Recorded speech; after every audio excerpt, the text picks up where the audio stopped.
right, we are back for another episode of She Will Not Fall. And today I am really excited to speak to Kia. I follow her on social media and I just think she's so dope. So I was like, I want to talk to her. I want to hear her story. So I'm really excited that you're here. So welcome to the podcast. Thank you so much for having me. I'm excited to be here with you. Yes. So around here, we kind of take from the social media trend how it started versus how it's going. So, of course, we're going to start with how it started. So, kind of walk us through your story and just let us kind of know a little bit about who you are. Alrighty. So my story.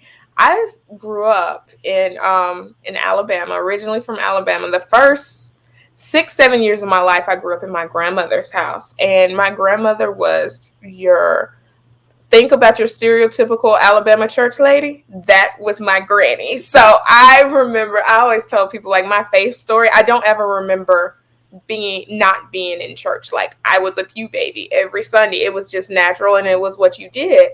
And there are 3 experiences when I was a kid that I remember like were foundational to my faith. And one, I was sitting on the couch at my grandmother's house next to my mom's twin sister, my Aunt San, and her legs were touching the ground and my legs were not.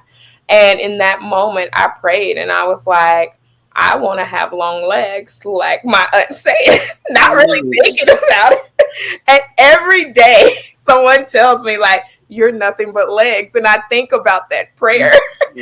And so that was like one of my formative faith moments, and it also speaks so much to who I am and like as a woman, and like how I always talk about like the women who formed me, and it is like it's my mom, my grandmother, my Aunt San, and it's also like women who I like my friends, people who I engage in culture and music, and so that moment for like that foundational moment to be tied to family, womanhood, and just like things that aren't that the church tells us aren't supposed to be important, if that makes sense. It's like that speaks to who I am at my core in a way, and it's one of the things that I carry with me to this day. Like my womanhood can show up in my faith, in long legs, in like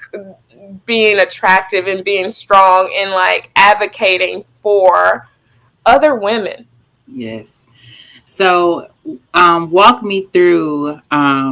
You have all these strong women around you. So, as you start kind of getting into like your formative years, how was their impacts? Like seeing that type of example, as you're coming into womanhood, as you're coming into your teenage years, like what was that like being around that and gaining from them in that moment?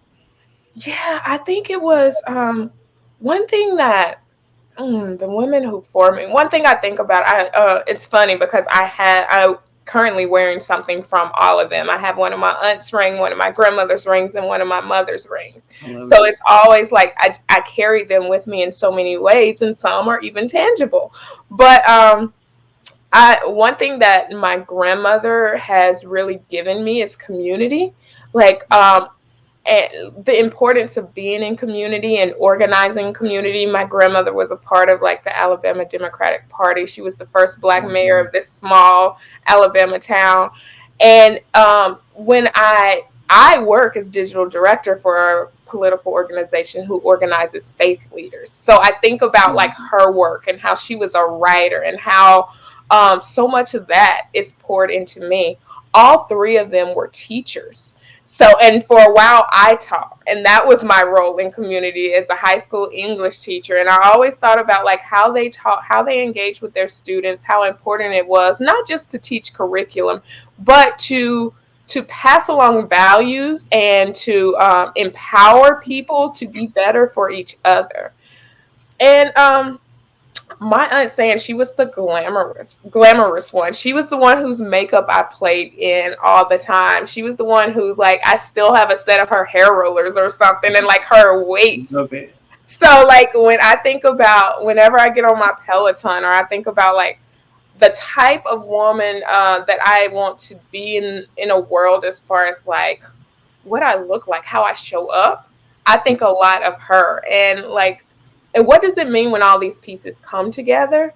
And where and how that aligns with my faith? Because also I grew up in a pretty conservative evangelical Black church. So like a lot of this was not the norm. A lot of this you were taught to hide or to not show. But I think because in the houses that I grew up in, it was so normal to have all these things be one, and it was not church versus the world or church versus culture. It was, we are who we are, and this is how we show up in faith to do the work in community. Um, it was easy for me to just like to say no. It does not have to be that way. The way you're doing it, it doesn't have to be. It doesn't have to be tension between these two. We can just be as who we are, how we are created. Yeah. So you said something really interesting because I'm like, how was that dynamic though? So if a lot of times like we're taught certain things in church spaces that kind of are completely against like who we are naturally, Mm-hmm. but we live within that faith system. So and how does that go? Because it sounds like your grandmother was just a natural leader. Like she was leading in politics, but in that faith space, a lot of times we're not even seen as women as being leaders. We have to be submissive. We have to be. So how is that dynamic? That's a great question because grew up Baptist, women were not allowed to preach, but my grandmother ran that church and would Wow. tell the preacher what it was going to be and why it was going to be that way. I love it. So yeah, and I think that those were like those were the seeds that were planted into me that when it became a time, and we could talk about that a little later, I think that empowered me to say, but this doesn't make sense. What you're teaching us from this pulpit does not align with how we naturally live our lives. So what it created was like, I know God. I know God personally, and I know that how I show up in the world is not offensive to God. So that tells me like your interpretation of God is not right because it's trying to belittle, it's trying to take away, it's trying to dim who I am and how I show up in the world, and that's not something that a God of love would do. Yeah. Something that I have said before is sometimes when you are a person on the margins, being a part of the Black church can be a very complicated experience, right? Mhm. So, on one hand, your Blackness is wholly accepted, it's affirmed most times, but the thing that puts you on the margins, that you're a woman, maybe you're queer, maybe you're a trans, maybe like whatever that is, that poor, maybe you're poor, because sometimes Yeah. you're hello. Um, it becomes this complicated thing where that part of you is not accepted. That part of you is not affirmed. That part of you is not uplifted and empowered. So sometimes, especially as women, when we sometimes are the smartest person in the room, and like you say, grandma was running the church, and I knew that was my context too. Like most of the women were the smart ones, making sure the money was right, making sure everything was in order. But when it came to giving value and respect, it was like, no, men. It was like, so it's just hard living in that tension, kind of.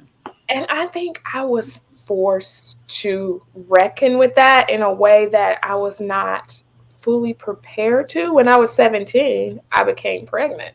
Mm. And I wasn't the first person to get pregnant without being married in that church.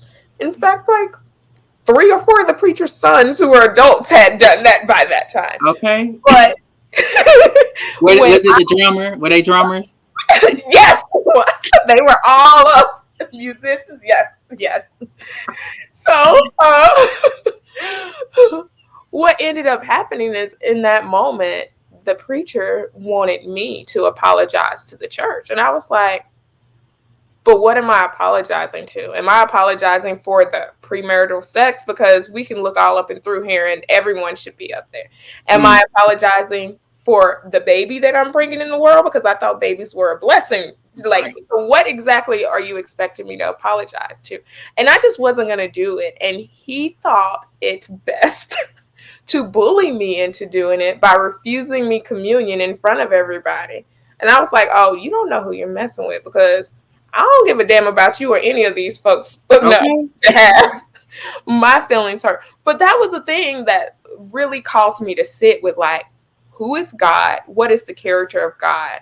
And why is the character of God not showing up in our holy spaces? Like, Mm. what can, like, it was a challenge between how we had been socialized and what we thought was normal to do church, and like who God truly was. Like, God does not think that women are God is not a patriarchal God that prioritizes the needs of men more than women or children or queer people or trans people or disabled people. Like, God is not a normative God. And even when we look at the text, like, there is actually, like, there's so much queerness in the text when we approach it from that lens. But when we are only approaching the text from a heteronormative patriarchal view, that is, of course, that's what we're going to get back from it. So it's like, Yes.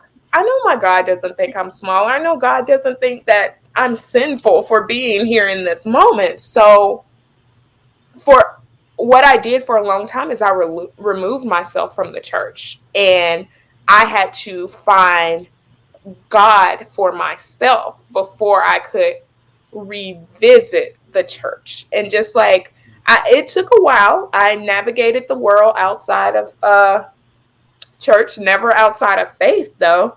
And I went back to church, and it wasn't a much better experience, to be absolutely honest.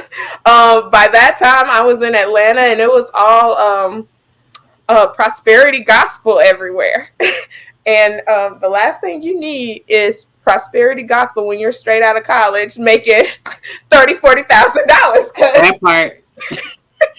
And that was running Atlanta at the time. Yeah, Like, and ooh. it it creates a space. It makes you depressed. It makes you like you're always chasing more instead of learning to be content and to be happy, and honestly to realize that this is a season of your life that you're in because of capitalism and all these other bad things, and the answer is not God plus capitalism, if that makes any sense at all. Yes. So Absolutely. it was through like it was through a lot of trial and error with church experience that I really stepped away again, and I was like, okay, who is God? And who is God? Why is God not showing up in faith spaces the way I see and know God? And how can I find and create community for other people to experience the God that I know and love? Whew. So what you just said literally is kind of what I just kind of came out of. I would say maybe the past couple of years.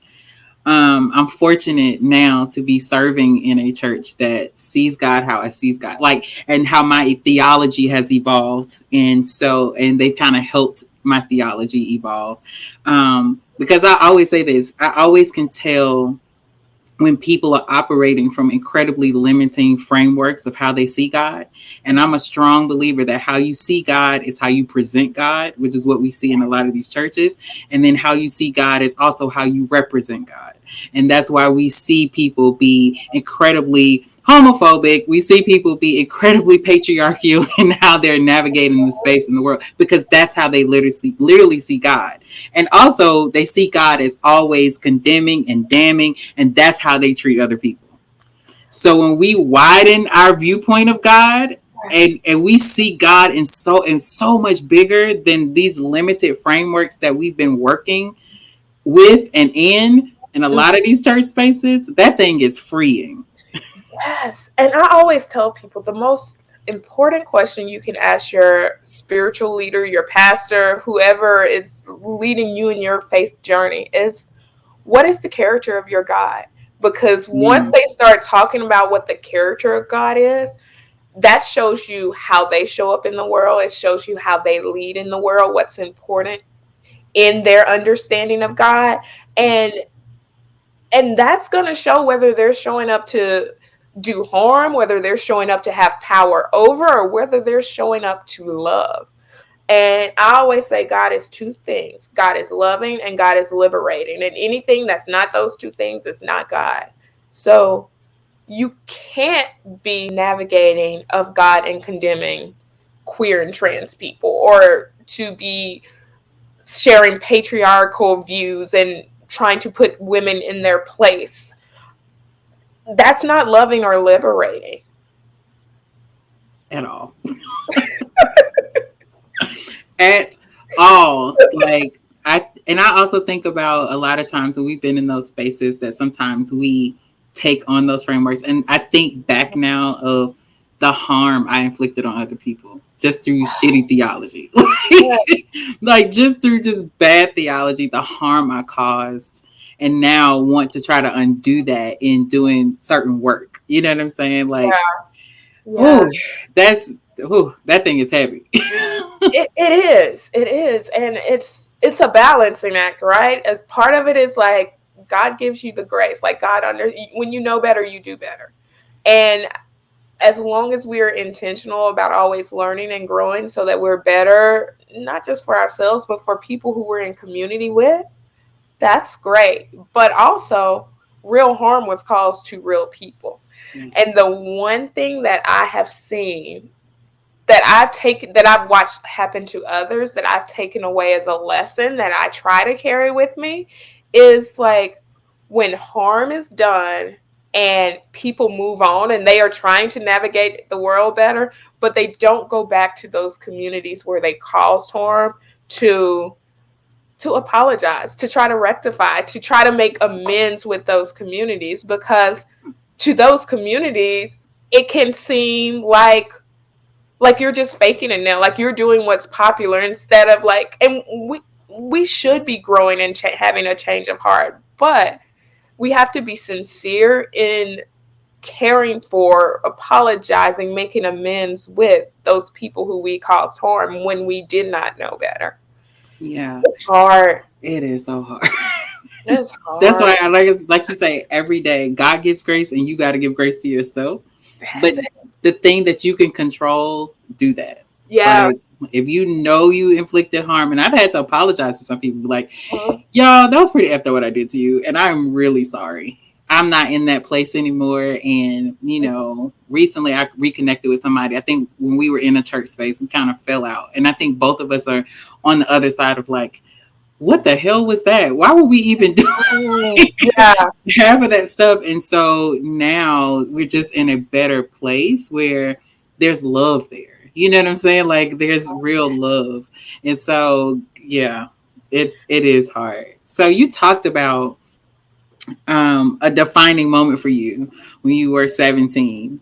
Mhm. How now looking kind of where you are right now, was that the thing that kind of put you on the course for this place that you're in right now?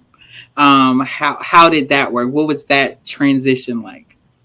I think that was the thing that really gave me the balls to challenge who I had been told God was. But I think from 17 to a long time,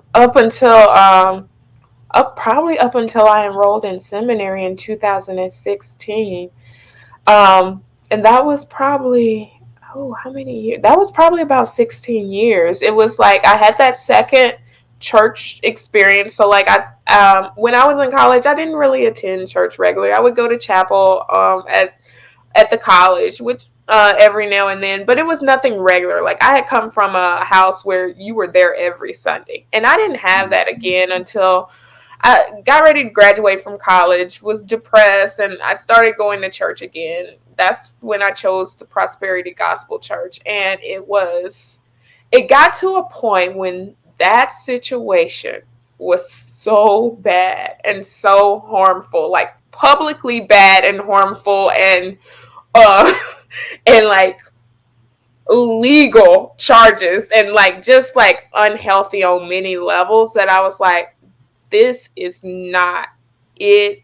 And what it did, it forced me into a space. By that time, I was surrounded by people who were in seminary, and they had all this progressive theology, really, like womanist theology, that was grounding them. And I would go to this friend's house, and we would be over there partying, and she had all these books, and I would just start taking pictures of her bookshelves, and I would order her books.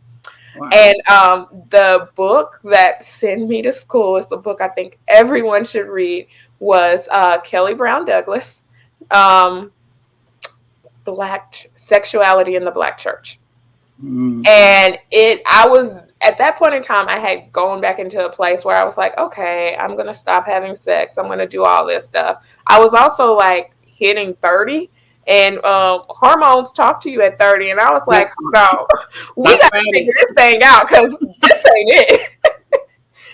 This is not it. So that was the reason I picked up that book. But what that book really did for me is it talked theology, it talked sociology, and it talked culture in a way that made sense to me, in a way that I had been experiencing faith in all my life, that I didn't have the words to put together and make it make sense. So it was that book that started to make it make sense to me. And I was like, okay, you know what? I want more of this. So I'm going to go back to school, and I'm going to start figuring it out. And that was my open door to understanding my faith in a way that completely aligned with how I navigated the world. And I remember I was sitting in orientation at my seminary, and it was this trans white woman who was doing the devotional that morning, and she was quoting, she was using for her as her text, quotes from Black Panthers. And I was like, you know what? This is where I'm supposed to be. This is the kind of situation that I'm in. And it just opened the door, like sacred text isn't just what's in the Bible. Like, sacred text can come from many different places. And I listen to Whitney Houston's Shoop a lot, and like, that is a sacred text. That is a song of healing, and like, it speaks to you in a way. So just being in that moment where it wasn't scripture that we were reflecting on and founding, but it was sacred text, and it was in an inclusive space where people were seen, and God was in everyone. It was a space that I had never been in before, and I always wanted more. So I would say that was my moment, that Kelly Brown Douglas moment, and then that moment in seminary that just created a faith and holy space like I had never seen inside any of the churches I had been in.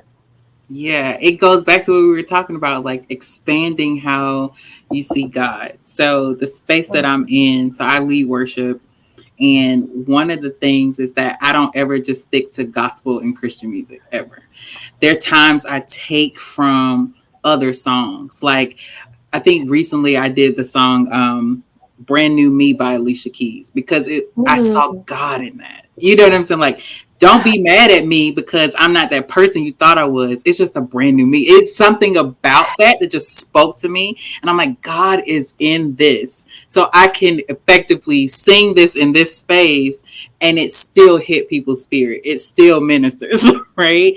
Yeah. And I love that, because it's also very different from what we see with like a lot of gospel rap. So that is like my least favorite genre of music in the world, because it's so much us throwing Jesus, like us chasing culture and throwing Jesus on it and saying that it's holy or it's sacred, when I think there is much more, there's something much more sacred about authentic rap music that comes across than in a lot of gospel rap, because it's not chasing popularity. It is authentic. It's an authentic expression of who we are, and like how we navigate in this world, and how God shows up in our lives, even when it's not overly theist, if that makes sense.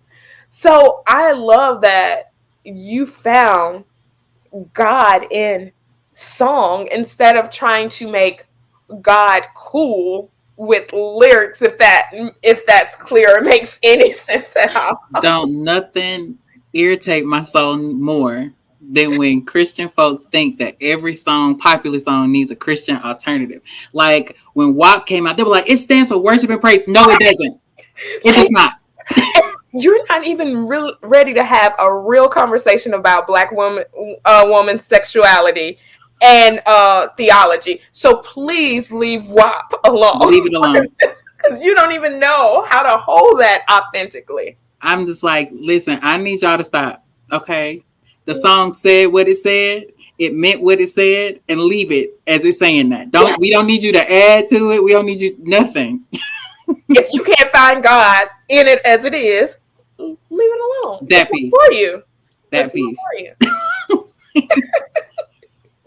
It's like I'm telling you, that grates my whole nervous system. Like I can't deal with that. I'm like, nope. That song said what it said.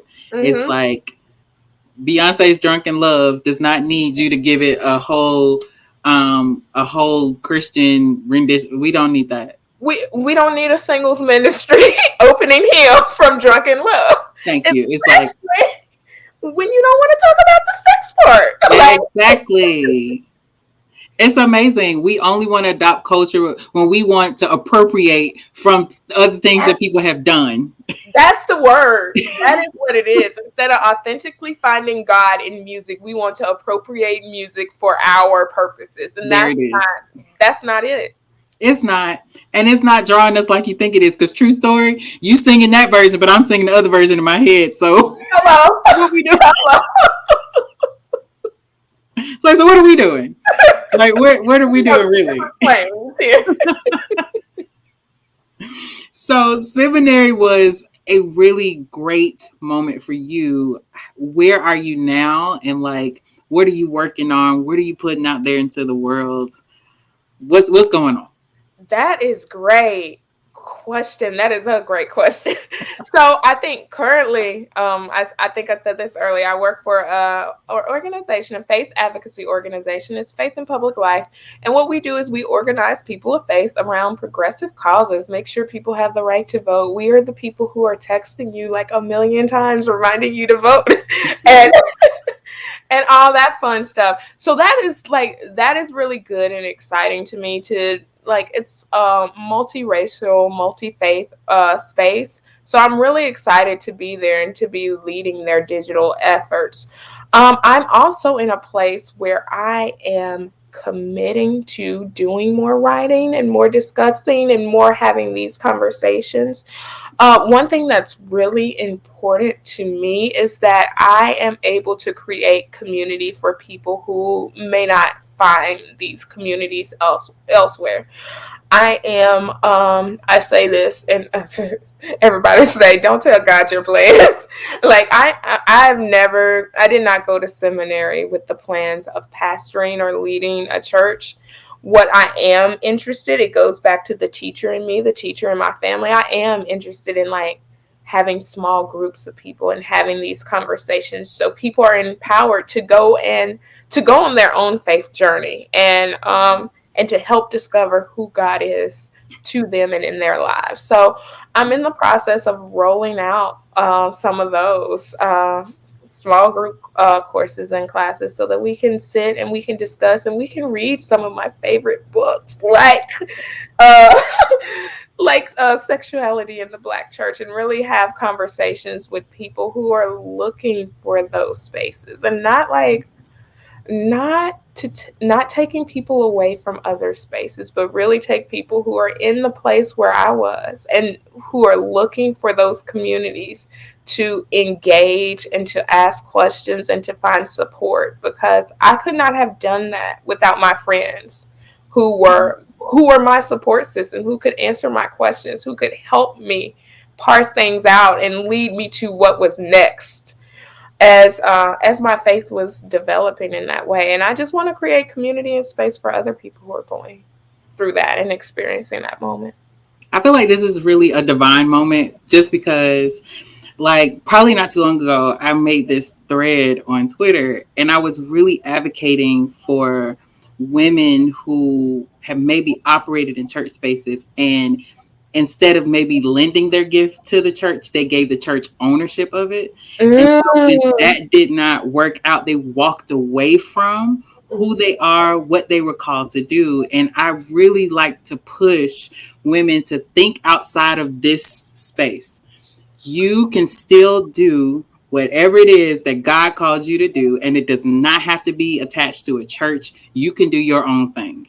You can still minister to people. So if God wants you to talk to people, you got social media. You can have a like. There's so many different avenues, and that was part of the reason why I started this, because I'm hoping past the podcast to do things like that to help women own that. Like, you don't take back ownership of whatever it is that you think that you're called to do, and don't think that that space is the only place that you can operate in. Yeah, because that call is on your life. It's not on that church. That call is attached to you as a person. It's so often our gifts are attached to like our experiences. Because when I think about even when I think about my professional life and how I like my work is in digital media. I have worked as a teacher. I am a professional writer by training, have a master's in professional writing. And when I started going to seminary and all of the stuff started, like the vision started coming together, I was like, all these pieces that felt like so random, it was all like it all grounded me for this moment and what I'm supposed to be doing in this space. It prepared me for that. So your call is your call. It is attached to your lived experiences. It's often attached to like the professional spaces that we come out of, but it is not married to any church that you were in, especially if they disregarded the gifts that you were bringing. That part. That part. A consistent theme that I keep hearing through a lot of the conversations that I've had on the podcast is nothing is wasted. And we think that we've wasted time, we've wasted this gift, we've wasted this thing. It's not wasted. It may not look the way you think it's going to look. That's it. But that thing is nothing is wasted. Yes. Yes, you have no choice but to birth it and to do it, and it will hang on you until you do. And it's just finding the space, people, and community to birth it safely. Yes. So how can people support you? What can they do to, follow you, support you, maybe sew into you? How can they do that? So I am Kia Speaks at Kia Speaks on all social media. My website is kiaspeaksalso.com. If you go to my website, you can sign up for my email list where I send out a newsletter. And you get anything I write, anything that I have moving, any of these like courses or like community spaces that I'm talking about, they all come through that newsletter that you can sign up for. And if you would like to sew into me, if you go to my Twitter page, there is, I forgot what they call it. It's some button where you click and all my stuff pops up. Cash App, Vimeo. It all pops up from my Twitter bio. What do they call it? I can't remember. I am losing. Like the little link. I don't know what it's called. The link. I don't know. It's like link or is it like something like that? I don't know. It's something. It's a wallet. It's like a wallet thing. You click there, they all pop up. Got it. Yeah. So yeah, I am so grateful for this conversation. I feel like I needed to hear it. So I know that those who are listening, this is going to be powerful and impactful. So just thank you for being open and vulnerable and, just sharing wisdom with us and, sharing your story. Thank you so much for having me. And I have really enjoyed this time. Me too. All right, y'all, keep looking and keep watching and keep listening for new episodes. It's coming your way. Stay tuned.